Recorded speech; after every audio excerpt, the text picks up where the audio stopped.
Oke, assalamualaikum warahmatullahi wabarakatuh. Jadi ini tema masih ada hubungannya dengan kemarin chat Canditun. Sebelum masuk kepada tema tentang bagaimana aplikasi chat Canditun, saya akan sedikit jelaskan tentang kondisi media. Jadi medianya masih original, belum pernah sama sekali dicat, dan ada beberapa bagian yang tergores karena bekas jatuh ya. Dan di sini kita berusaha main kering-keringan, jadi kita nggak pakai mode basah karena satu, konsumennya minta cepet. Nggak, ini saya pengen memberikan kejutan saja pada konsumen atau customer saya alokasikan waktu itu ke customer saya 4 hari, tapi berusaha saya kerjakan cukup 2 hari, mulai dari bongkar dan pasang, karena bongkar pasangnya kita juga yang kerjakan. Kebetulan yang punya ini agak manja ya. Mulai dari tahapan pertama, jadi identifikasi area mana yang perlu kita dempul. Untuk sandingnya kita lakukan mode kering. Untuk gerta amplas 180 naik ke 280, terakhir ke 360, baru kita aplikasikan dempul. Dempul kita juga pakai dempul yang dry sanding.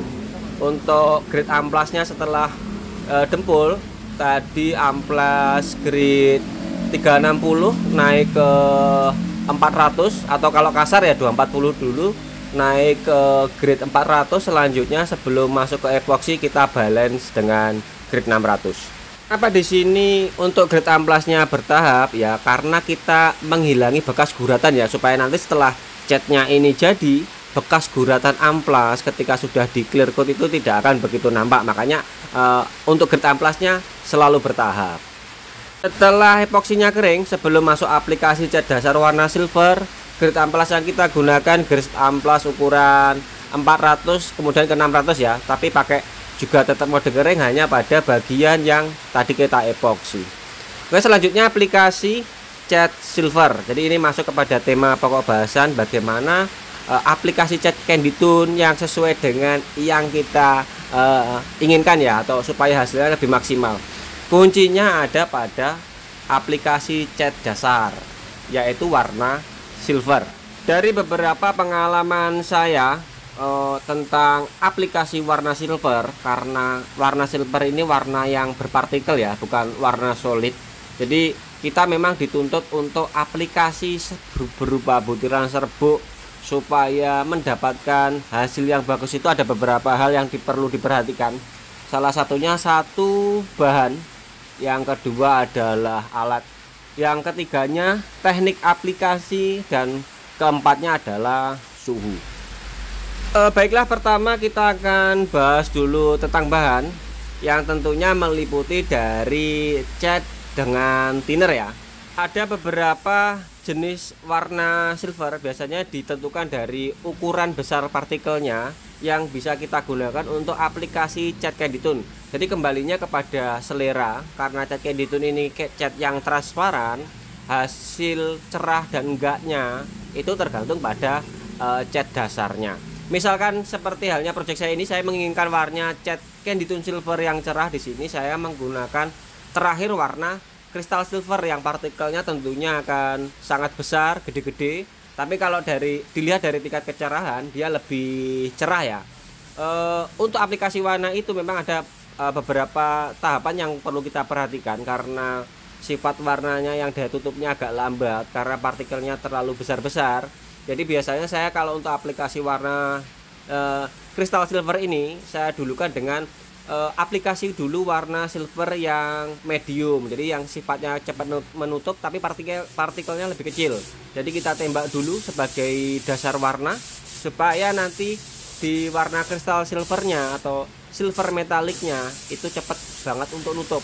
Kalaupun kita aplikasi warna silver metalik atau kristal silver ini tanpa warna silver dasar, itu juga bisa, cuman tentunya akan sedikit lambat untuk daya tutup. Terus resiko-resiko yang mungkin bisa terjadi banyak ya. Bisa jadi mungkin catnya yang masir jika mungkin campuran thinnernya kurang, atau tekanan dari setelan alat spraygannya juga kurang, atau kalau mungkin cairannya terlalu encer, kristal silver ini tentunya catnya akan bubur ya, partikelnya itu nggak akan hidup. Jadi sederhananya tentang bahan ini sebenarnya masalahnya kompleks ya, tergantung dari kualitas bahan. Jika mungkin bahannya memiliki kualitas bagus, kristal silver itu tidak harus memakai dasar yang silver medium, langsung kita aplikasikan dia juga bisa dan juga cepat nutup. Jadi kembalinya kepada kualitas dari bahan yang kita pakai. Tapi kalau untuk produk-produk yang sudah saya coba, sepertinya kristal silver ini rata-rata daya tutupnya memang agak lambat. Cuman ada beberapa yang memang daya tutupnya cepat, tapi harganya ya lumayan. Terus barangnya juga susah dicari. Biasanya seperti itu. Jadi untuk mendapatkan warna silver yang ideal yang kita inginkan, dalam tanda kutip nggak terlalu bubur, juga partikelnya nggak masir, dari keempat pokok bahasan yang tadi sempat saya kulik di depan itu akan selalu berkaitan ya. Pertama mulai dari bahan, alat, teknik aplikasi, dan suhu. Jika kita menemui bahan yang memang kurang bagus daya tutupnya, itu bisa ditolong dengan alat. Terus juga bisa ditolong dengan teknik aplikasi dan suhu. Contoh sederhananya seperti gini. Misalkan kita aplikasi di suhu yang tinggi untuk mendapatkan warna silver supaya tidak masir, tentunya kita akan mengubah mixing ratio thinner sedikit lebih banyak daripada biasanya.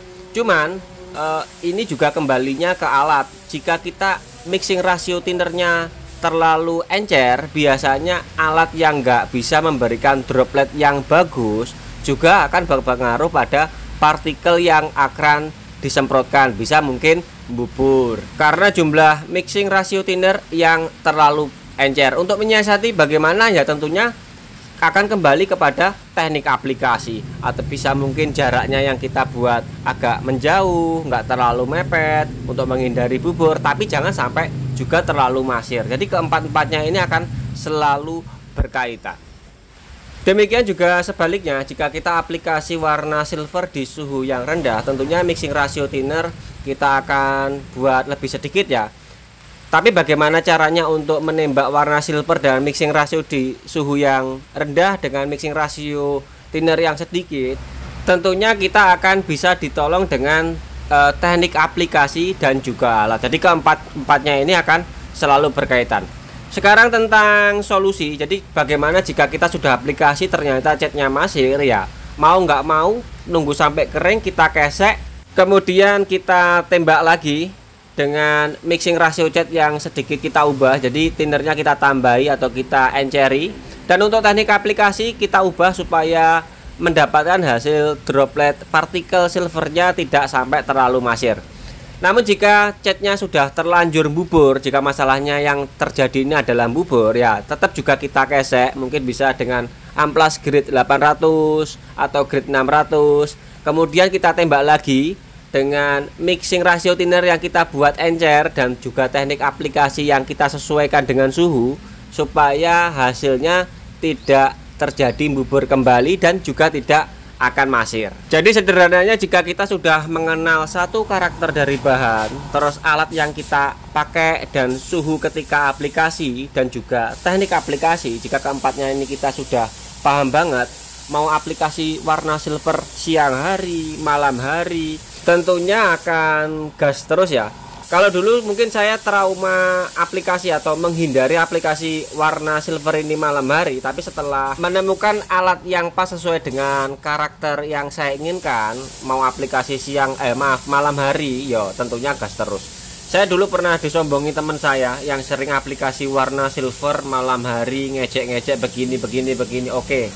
Sekarang kuncinya sudah saya temukan. Jadi kembalinya tetap kita ke alat. Kita tetap akan ditolong dengan alat. Kalau kita sudah mengenal karakter bahan, teknik aplikasi dan suhu, tapi kalau alat enggak sesuai dengan keinginan yang kita inginkan ya, tetap akan hasilnya enggak akan semaksimal yang kita inginkan. Intinya seperti itu. Jadi kesimpulan sederhananya, untuk aplikasi warna candy tone, buat warna silver yang serapi mungkin, semaksimal mungkin, dan kering yang ideal. Untuk aplikasi warna candy tone-nya, videonya di video kemarin ya, atau linknya saya cantumkan di kolom deskripsi.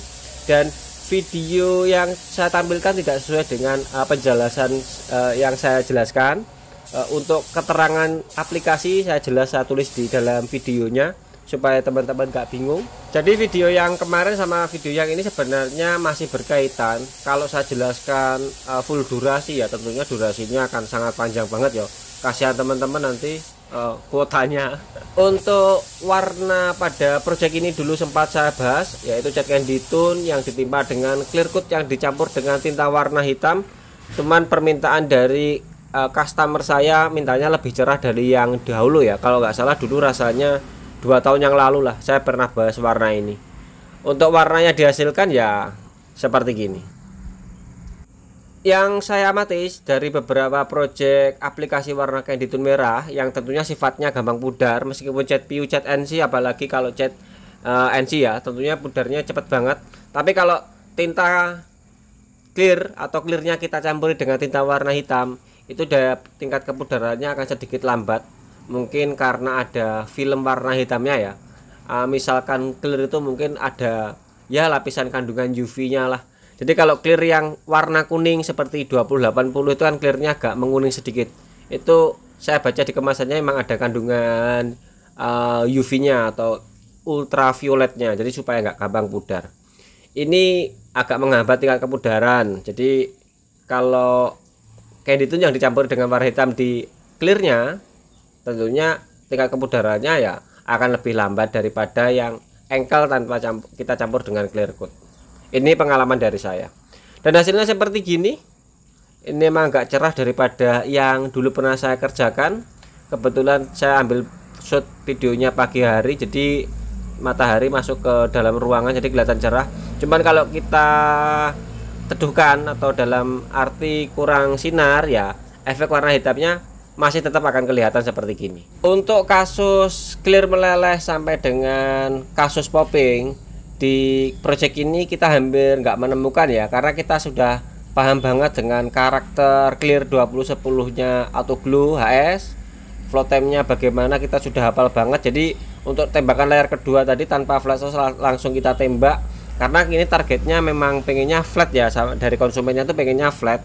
Tapi kalau untuk kasus jerukan memang ada di beberapa titik yang di bagian mungkin yang agak kita lepas kontrol atau memori kita agak lepas, itu memang ada. Cuman itu bisa ditolong dengan proses poles. Untuk media ini sendiri belum saya apa-apakan, jadi kering langsung kita pasang. Rencananya untuk proses poles ya memang pengennya saya diamkan lama dulu kalau pengen menghendaki dipoles. Tapi semisal nggak dipoles pun ya sudah hasilnya seperti gini. Ini kan ya wes hitungannya wes layak lah. Oke, sekian dari saya, mudah-mudahan video ini ada manfaatnya. Sampai ketemu dengan video selanjutnya.